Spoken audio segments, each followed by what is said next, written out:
है, ये सारे लोग राजद के लोग। आप ध्यान से देखिए, वो चाहे दिलीप जायसवाल हो, वो चाहे संजय जायसवाल हो, या फिर अशोक चौधरी हो, ये भाजपा के लोग नहीं है। ये सब रंगा सियार है, ये सब राजद का गुंडा बदमाश लुटेरा है जो आज भाजपा में बैठ के अपना चाल चरित्र चेहरा सुधारने की कोशिश कर रहा है। अशोक चौधरी कैसे बेनामी संपत्ति खरीदते हैं उसका तो मैंने आपको पूरा एग्जाम्पल दिया कि अपने पीए के नाम पर जमीन खरीदा, फिर पीए से अपने बेटी के नाम पर ट्रांसफर कराया। मोदी जी आकर राहुल गांधी को गाली दे रहे हैं, राहुल गांधी आकर मोदी को गाली दे रहे हैं। भाई उससे बिहार के हम लोगों का क्या लेना देना? तुम्हारी लड़ाई दिल्ली की है, उसको तो बिहार में क्यों लेकर आ रहे? विमर्श न्यूज ने अपने पुराने वीडियो में यह संकेत दिया कि अशोक चौधरी सहित जदयू के कुछ नेता भ्रष्टाचार करके सैकड़ों करोड़ का साम्राज्य रखते हैं। प्रशांत किशोर ने कुछ सीधे आरोप लगाना शुरू कर दिया है। नीतीश मुख्यमंत्री के बने रहने से इंटरेस्ट नेताओं का साम्राज्य और उनकी हैसियत बनी हुई है। उनके पैसों और बिजनेस का साम्राज्य चल रहा है। जदयू के इन भ्रष्ट नेताओं का निहित स्वार्थ इनमें छुपा हुआ है कि नीतीश कुमार मानसिक तौर पे समस्याग्रस्त होते हुए भी मुख्यमंत्री का अगला चेहरा बने रहें। प्रशांत किशोर ने यह खुलासा किया है कि अशोक चौधरी ने अपनी पत्नी नीता केशव चौधरी और अपने दिवंगत समधी की पत्नी के नाम से प्रॉपर्टी खरीदी है। जमीन के लिए अपने सेक्रेटरी के माध्यम से भुगतान करने के बाद में जमीन का हस्तांतरण अपने परिवार में करवाने का आरोप भी लगाया है। 3.42 करोड़ और 3.49 करोड़ के चेक द्वारा भुगतान करके अलग अलग यह जमीन खरीदी गई है और दोनों जमीन की कीमत प्रशांत 200 करोड़ बताते हैं। प्रशांत किशोर कई कागजात 1 घंटे के प्रेस कॉन्फ्रेंस में जारी करते हैं और कई का पूरक कागजात के बारे में बताते हैं कि उन्हें बाद में उपस्थित करेंगे। शांभवी चौधरी की शादी के समय यह ध्यान दिया गया था कि खुद अशोक अत्यंत पिछड़ी जाति से आते हैं। पटना में पढ़ी लिखी और बड़ी हुई बेटी शांभवी की शादी भूमिहार परिवार के और नामी ग्रामीण परिवार किशोर कुणाल के बेटे से हुई। उनके पुत्र यानी शांभवी के पति के नाम से भी धार्मिक ट्रस्ट बोर्ड में सदस्यता दिए जाने के समय और कुछ मसले पर विवाद आया था। अशोक विवादास्पद नेता बनते जा रहे थे। अब जब प्रशांत ने उन पर सीधा आरोप लगाया है तो उनकी पार्टी में भी अशोक को लेकर विरोध हुआ। अशोक ग्रामीण विकास मंत्री हैं। डिपार्टमेंट के टेंडर के तरीके को बदलने और उससे लाभ कमाने का आरोप प्रशांत ने अशोक पर लगाया। प्रथम दृश्य अशोक के ऊपर कई तरह के भ्रष्टाचार संबंधी शिकायतों से बन रही है।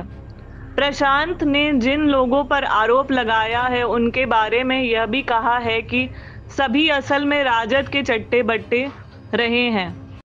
करीब करीब 200 करोड़ रुपए की प्रॉपर्टी खरीदी है। उस प्रॉपर्टी के खरीदने वालों में एक ऐसे ट्रस्ट का नाम है जिसका हम लोग बहुत सम्मान करते हैं। मैंने जो कहा सुने में, किशोर कुणाल जी का मैं बहुत सम्मान करता हूं। उनकी पत्नी उस ट्रस्ट की ट्रेजरर और जियालाल आर्या उस ट्रस्ट के चेयरमैन हैं, जो यहाँ के बहुत ईमानदार ब्यूरोक्रेट रहे। तो मैंने सिर्फ ये कहा कि उस ट्रस्ट के नाम पर इतना सैकड़ों करोड़ का जो प्रॉपर्टी खरीदा जा रहा है, तो इन माननीय लोगों को, अनिता जी को, जियालाल आर्या जी को ये बताना चाहिए कि भाई हम लोग का अशोक चौधरी से कोई लेना देना नहीं है। ये पैसा ट्रस्ट में कहां से आया है, मानव वैभव विकास न्यास में कहां से पैसा आया है, उनको बता देना चाहिए ताकि उनकी जो छवि है उससे अशोक चौधरी को न जोड़ा जाए। अशोक चौधरी कैसे बेनामी संपत्ति खरीदते हैं उसका तो मैंने आपको पूरा एग्जाम्पल दिया कि अपने पीए के नाम पर जमीन खरीदा, फिर पीए से अपने बेटी के नाम पर ट्रांसफर कराया, पैसा नहीं दिया। जब इनकम टैक्स ने नोटिस भेजा तो 4 वर्ष के बाद वो खानापूर्ति कर रहे थे, तो पूरा प्रमाण दिया। अशोक बिहार प्रदेश कांग्रेस कमेटी के अध्यक्ष थे और महागठबंधन के दलों के साथ नीतीश ने मिलकर जब कुछ दिन सरकार चलाई थी तो अशोक मंत्री रहे थे। अशोक चौधरी का जातियों के बीच और अन्य दलों के बीच संपर्क संवाद अभी भी बना हुआ है। इस वीडियो विश्लेषण को अंत तक जरूर देखिए और साथ साथ प्रशांत किशोर के प्रेस कॉन्फ्रेंस का वीडियो फुटेज भी देखिए। कार्यक्रम पसंद आ रहा हो तो इसे शेयर भी करते चलिए। नीतीश कुमार के विश्वसनीय नेताओं में श्रवण कुमार का नाम आता रहा है। ऐसा विश्लेषण विमर्श न्यूज ने पहले किया था, परंतु व्यवहार में अशोक ही नीतीश के सबसे करीब अगल बगल दिखते रहे थे। अब देखना है कि नीतीश किस तरह अशोक चौधरी के ऊपर लगाए गए आरोप का जवाब देते हैं और बिहार की राजनीति में आगे क्या उलटफेर होता है, यह सब देखने की बात है। अशोक चौधरी की पुत्री शांभवी चौधरी का विवाह कुणाल किशोर के पुत्र से 2021 में किया गया। 2024 के लोकसभा चुनाव के पहले शांभवी के ससुराल के ट्रस्ट माधव वैभव विकास ट्रस्ट के माध्यम से चिराग पासवान के लिए डोनेशन दिलवाया गया। जेडीयू पार्टी में अशोक चौधरी को लेकर विवाद बन गया है और पार्टी के पूर्व प्रवक्ता नीरज कुमार ने अशोक चौधरी के संदर्भ में नीतीश कुमार से सफाई मांगी है। नीरज कुमार ने यह भी कहा है कि जब तेजस्वी पहली दफा नीतीश के साथ उप मुख्यमंत्री पद पर थे तब तेजस्वी पर सुशील कुमार मोदी ने कई आरोप लगाए थे।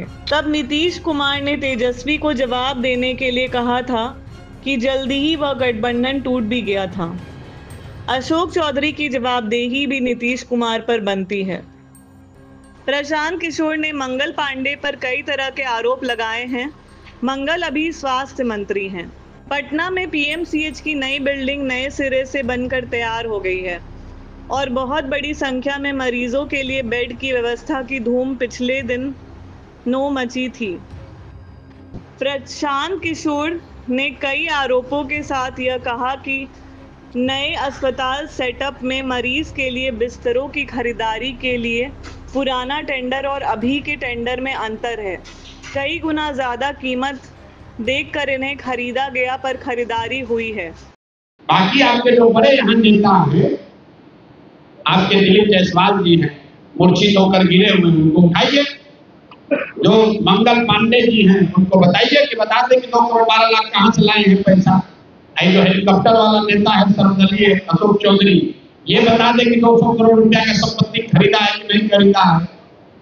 और सम्राट चौधरी जो डिप्टी सीएम है वो बता दें कि भैया हर दिन बरस तुम अपना नाम काहे बदलते हो भाई। सम्राट कुमार मौर्य हुए, मर्डर का इल्जाम लगा तो नाम बदल के राकेश कुमार कर लिए। राकेश कुमार नाम हुआ, उसमें फिर पकड़े गए तो बदल के सम्राट राकेश कुमार सम्राट चौधरी कर लिया और फिर राकेश कुमार को गायब कर दिया, सम्राट चौधरी है। ये सबसे बड़ी जो बात है, ये सारे लोग राजद के लोग हैं। आप ध्यान से देखिए, वो चाहे दिलीप जायसवाल हो, वो चाहे संजय जायसवाल हो या फिर अशोक चौधरी हो, ये भाजपा के लोग नहीं है, भाजपा में बाद में आए हैं। ये सब ओरिजिनल एक ही थैली के चट्टे बट्टे हैं। तो मैंने पिछली बार कहा था कि आज की भाजपा कैलाशपति मिश्रा की भाजपा नहीं है, ये गोविंदाचार्य की भाजपा नहीं है, ये ताराकांत झा की भाजपा नहीं है, ये जिन लोगों ने पसीना बहाकर भाजपा बनाया उसकी भाजपा नहीं है। तो जितने लोग एनडीए को वोट दे रहे हैं बिहार में, भाई देख लो, ये सब रंगा सियार है, ये सब राजद का गुंडा बदमाश लुटेरा है जो आज भाजपा में बैठ के अपना चाल चरित्र चेहरा सुधारने की कोशिश कर रहा है। और भाजपा का दोष ये है कि ऐसे ही लोगों को रखकर सामने ये कंबल ओढ़कर घी पी रहे हैं, पूरा बिहार को लूट रहे हैं। जब गलती से भी जनता ने इनको वोट दे दिया तो जितने भ्रष्ट हैं, मैं राजद की बात नहीं कर रहा, ये चारों नेताओं की बात जो हुई है सब एनडीए के नेता हैं, जदयू भाजपा के नेता हैं। ये लोग अफसरों के साथ मिलकर लूट मचाए हुए हैं। बिहार में आज जितना भ्रष्टाचार है, इतना भ्रष्टाचार जीवन में कभी नहीं किसी ने देखा था।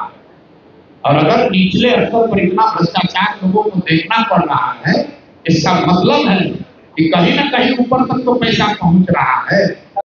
सम्राट पर प्रशांत किशोर ने उनकी पढ़ाई लिखाई, उनकी डिग्री और उनके अनेक धोखाधड़ी का आरोप लगाया है, साथ साथ भ्रष्टाचार का भी आरोप लगाया है। प्रशांत ने गत सप्ताह और उसके पहले से बीजेपी अध्यक्ष दिलीप जायसवाल, बीजेपी के मंगल पांडे और भाजपा नेता तथा बिहार के उप मुख्यमंत्री सम्राट चौधरी को निशाने पर ले रखा था। इन सब के बाद अब जदयू के नेता अशोक के ऊपर सीधी उंगली उठा रहे हैं।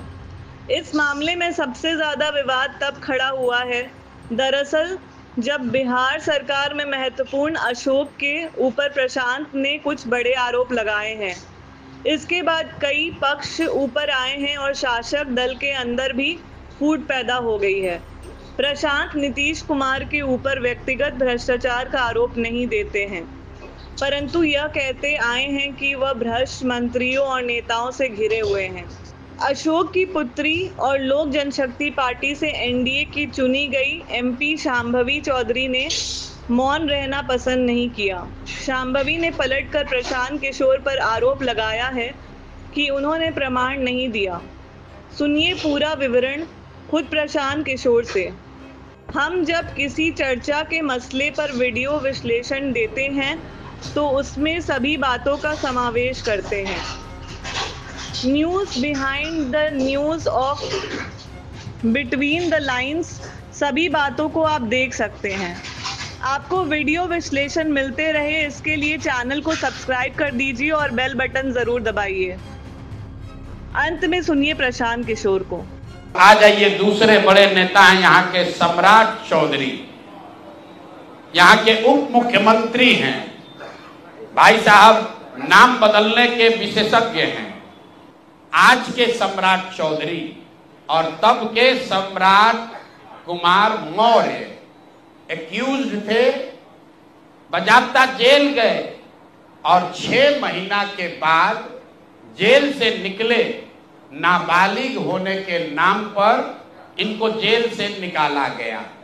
तो पहले तो सम्राट चौधरी, उनके समर्थक और चाल चरित्र चेहरा की बात करने वाले भाजपाई, और उससे भी बढ़कर बिहार में भाजपा को, एनडीए को वोट देने वाले लोग एक बार जरा जान जाइए कि आपका उप मुख्यमंत्री मर्डर का एक्यूज्ड है, जेल में रहा है और जेल से सिर्फ इसलिए छूटा क्योंकि इन्होंने प्रमाण दिया कि हम नाबालिग हैं।